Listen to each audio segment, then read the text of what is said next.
Medruok mag lwenje ma kichwech e kaunti ma Tana River osebedo ka idho ka koro migawo mochung' ne thieth e kaunti no loso chike mag neno ni kwan mag lwenje mag dhoudi odok chien. Tend kaunti no bende osingo matiyo kanyakla gi riwruoge mamoko e neno ni otiek chutho lwenje ma kit chwech kendo neno ni kwan odok piny e kaunti ma Tana River.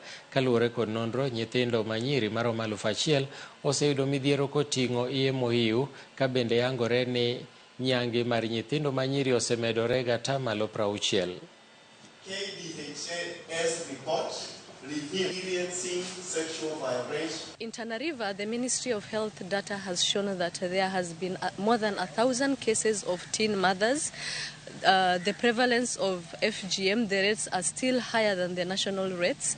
There has been cases of children being denied education, cases of defilement, cases of teenage early marriages, and other cases which show the rates of SGBV being very high in Tana River County. Tumekuja hapa kwa warsha ya kuweza kutengeneza sheria kuhusu dhulma ya kijinsia, kwa lugha ya kimombo inaitwa SGBV. Na hii sheria imekuwa muhimu kwa Tana River kwa sababu ya changamoto ambazo wasichana wa Tana River, wa mama, wanapitia.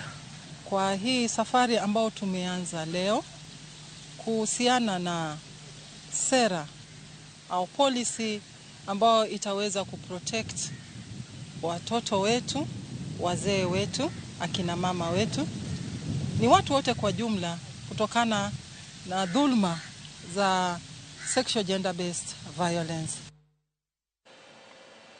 Nyakwaramogi yena monda ka oyueyo mokwongo e cheno mar migago, kik idhi mabor, aduogo bang' thuolo machuok.